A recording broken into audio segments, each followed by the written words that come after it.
Every summer, I always feel like I have all of these things that I want to do. And with next year being my first year of college, I'm feeling the pressure of making the most of this summer. So a few weeks ago, I actually created a bucket list of all of the things that I want to do by the end of August. And I regret to say that it's already been like 3 weeks and I've gotten none of these done so far. So today I wanted to start a series of just trying out some random and fun things and accomplishing everything on my bucket list this summer. Welcome to episode 1 of the Summer Bucket List series. The first thing that I want to accomplish on my bucket list for this summer is writing a letter to my future self. I think one of the hardest parts of this item is figuring out when I actually want to write to myself. I could write myself a letter in 10 years. I could write myself a letter for 1 year from now. But after thinking about what's the most relevant in my life right now, I think I'm going to write myself a letter for the end of the summer. Since I'm moving into college at the end of August, I think it would be so cool if I wrote myself a letter right now and then was able to open it on the first day of school right before classes started. This is a really big transition for me because I don't really know what college is going to be like. I have no idea what to expect. So writing a letter to myself right now with all the exciting ideas and things going on would be so awesome. Now I know what you might be thinking. Watching a video about a guy writing a letter to himself seems kind of boring. And I can't disagree with you. I know this might seem a little bit of like a weak start to the Summer Bucket List series, but I'm going to spice it up a bit. I'd like to go to 10 different areas that mean the most to me. And with each of these 10 different areas, I'll write a little bit of a paragraph and then have a few things that I want to improve on in each of the areas. For example, I could write in my car. It'll make more sense as I go on, but first we actually got to get the pen and paper to write the letter. Actually, I'm not going to use a pen. I'm going to use a pencil. I'm sorry, Mom. She gets really annoyed when I use a pencil instead of pen. When I'm writing cards and stuff, I always use a pencil. It's one of her pet peeves about me, but I don't really care. I'm more of a pencil guy. I'm going to go get a few sheets of lined paper, get that pencil ready, and we're going to get this letter started. The first location we're going to be writing at is where I practice one of my favorite instruments, the cello. Let me go get it really quick.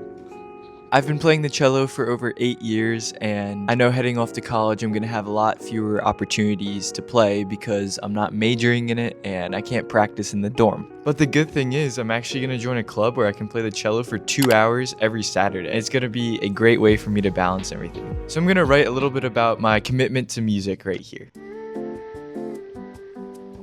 Dear future me, I'm writing this letter to be opened on your first day of college. Here are 10 things I always want you to keep in mind, inspired by 10 different locations. Number 1, remember all of the memories you've had playing the cello. This is a true gift. Don't waste it. Enjoy camerata and try to practice at least once a week when you can. Have fun with it. Always keep in mind the lessons and ways your teacher has impacted your life.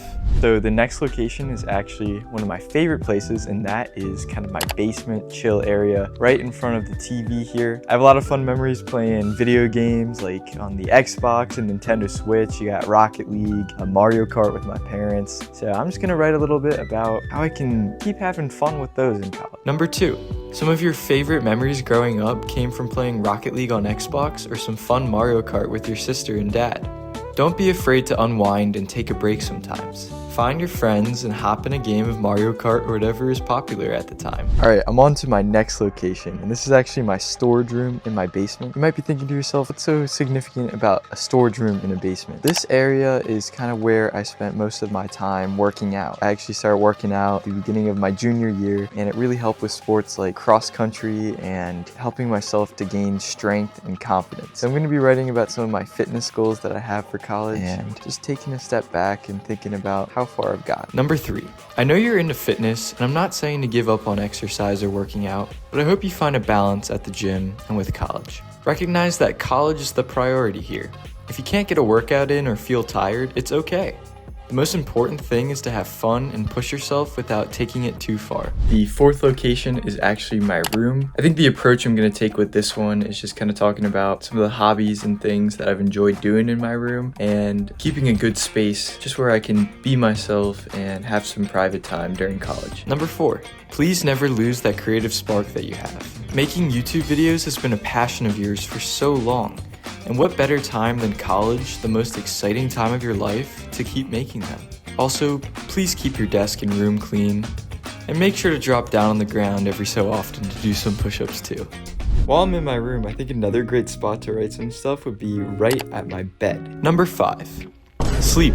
Don't forget about it, man. Try to get at least 7.5 to 8 hours every night if you can. And I know you might be busy, but also try to read before bed as well. It's funny remembering all the times you fell asleep while reading. Finally, try to keep a good sleep schedule, but if something crazy happens, don't beat yourself up too much. Alright, just finished up with this one. Low-key almost fell asleep, but I'm probably gonna go outside to my car next. Alright, I'm in my car now. I don't really know what I'm gonna write here because I'm actually not allowed to have a car for all 4 years I'm on campus, which is a little sad, but I think I can figure something out. Number 6. Well, there's not much to say here about this one since you can't have a car on campus, but try to remember this. Be focused when you have a task at hand. Your phone can be a deadly distraction. Also, speed limits exist for a reason.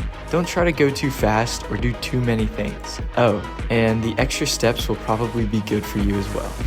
Another one of my favorite spots to be over all of these years is outside, listening to the nature and just enjoying being in the outdoors. So I'm gonna write a little bit about that right here. Number 7. Oftentimes the best medicine is natural. Fresh air and sunshine will help you so much while you're stressed. Go on runs, take a walk, just breathe in the air. One of the things you wrote about in your essay to get here was about walking at sunset. I challenge you to bring a friend and explore the area. Listen to birds, be present. Most importantly, be mindful and breathe.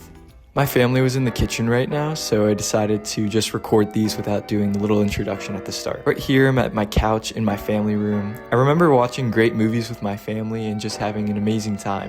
Number 8. It's all about family still, man. Reach out to your parents at the end of the day today. Make sure to always stay in touch and stay connected no matter how you feel. These are the people that got you here. The people who have supported you your entire life. Remember the nights watching football or just having great talks? Remember where you came from. The next location I wrote out was in my kitchen. It's actually funny because I'm the type of person that could never study in my room. I just hated feeling isolated and I never wanted to just be up there by myself. So I went to the kitchen to do any kind of homework or schoolwork or studying. Number 9. Ironically, you've always done your schoolwork in the kitchen. Well, I don't think you'll be able to do that in college. Make sure to find a comfy, cozy area where you can lock in. Also, remember to eat healthy, but treat yourself once in a while too. I'm sure you won't need reminders for homework, but stay proactive. And I know it's gonna be hard without home cooking, but it'll make it even more special when you come home for break. Here we are for location number 10, the final location. This is my bathroom. I know it's kind of weird, but I will be doing my final entry here. Number 10. Alright, I'm a bit down bad for this one, but man, you gotta make sure you're washing your hands. And please, for the love of God, wear shower shoes. Make sure to be respectful of others as they try to use the bathroom as well. You survived 12 days in the mountains with no shower. You'll be fine. So I just finished up the letter. It's 3 pages long. I have 10 locations. Each of them represents one part of my life. And there's so many different areas I could have gone to, but I'm glad I chose these 10. Bathroom was interesting though. I think I'll be cracking up when I read that on the first day. But now, since I'm done, it's time to package the letter up, put it in an envelope, and seal it until the first day of college. Alright, this has been my letter to my future self. Your first day is going to be incredible, man. Just one more thing before you go slay the day. Never forget who you are and where you came from. The most important thing is to stay humble and kind. Go do something great today, man. Love yourself always, and enjoy the ride.